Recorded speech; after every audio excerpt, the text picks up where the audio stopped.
Hormuz में एक बार फिर महासंग्राम छिड़ सकता है। अमेरिकी नेवल ब्लॉकेड के तहत एक तेल टैंकर को निशाना बनाया गया है, तो वही हॉर्मुज के करीब अमेरिका का एक हेलीकॉप्टर अचानक क्रैश हो गया। सवाल उठ रहा है कि क्या ईरान ने अमेरिका से बदला लिया है। दूसरी तरफ ईरान से इराक में अमेरिकी ठिकानों पर कई हमले किए गए।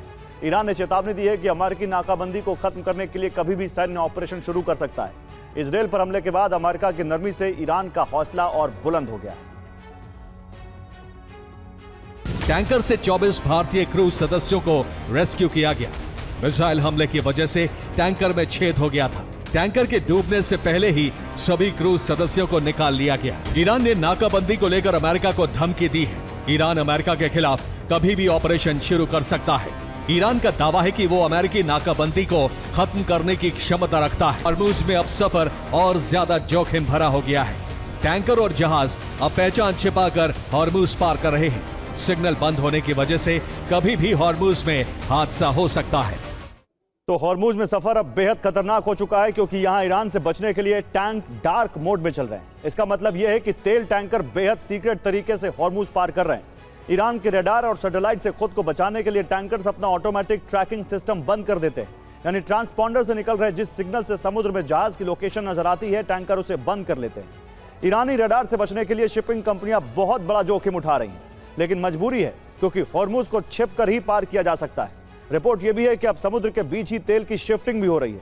तेल टैंकर पोर्ट पर जाने से बच रहे हैं। समुद्र में ही एक टैंकर से दूसरे टैंकर में तेल लोड हो रहा है, और खाली देश के टैंकर भी शैडो फ्लीट की तरह तेल सप्लाई में सीक्रेट तरीके से जुटे। तेल टैंकर और कार्गो शिप के डार्क मोड से दुर्घटना का जोखिम बना रहता है, क्योंकि हॉर्मुज बेहद सकरा समुद्री रूट है और यहां एक दूसरे से दूरी बनाकर चलना बेहद जरूरी है। अब ऐसे रूट पर रडार से अदृश्य होना खतरनाक है, क्योंकि दूसरे जहाज आसपास मौजूद किसी टैंकर या शिप को देख नहीं पाते, ना उन्हें कोई अलर्ट मिलता है। एक टैंकर से दूसरे टैंकर के सेंसर को सिग्नल नहीं मिलता, सैटेलाइट से भी टैंकर नहीं दिखता, इसलिए हादसे का खतरा हर वक्त बना रहता है। ईरान की सेना तक भी इसकी खबर पहुंच चुकी है। हॉर्मुज में अब सर्वेलांस ड्रोन से नजर रखी जा रही है। हॉर्मुज में बाबल मंदेर तक नया सुरक्षा बेल्ट बनाएगा। एयर डिफेंस से कई मिसाइलें गिराई गई। इराक में अमेरिकी बेस को भी निशाना बनाने की कोशिश हुई। इराक में कई इमारतों को नुकसान पहुंचा है। और अमेरिका को चुनौती देते हुए ईरान ने पहले इजरायल पर हमलों की शुरुआत की, और उसके बाद बीती रात इराक पर कई हमले किए गए। इराक के इरबिल में ईरानी ड्रोन हमले से तबाही हुई। हालांकि यह साफ नहीं है कि हमला ईरान की सेना ने किया या ईरानी प्रॉक्सी संगठनों ने। इराक में कुर्द सेना के ठिकाने टारगेट पर थे। अमेरिकी बेस पर भी हमले किए गए, लेकिन अमेरिका की तरफ से कोई जवाबी प्रहार नहीं किया गया। अमेरिकी सेना ने सिर्फ पेट्रियट एयर डिफेंस का इस्तेमाल अपने बचाव के लिए किया।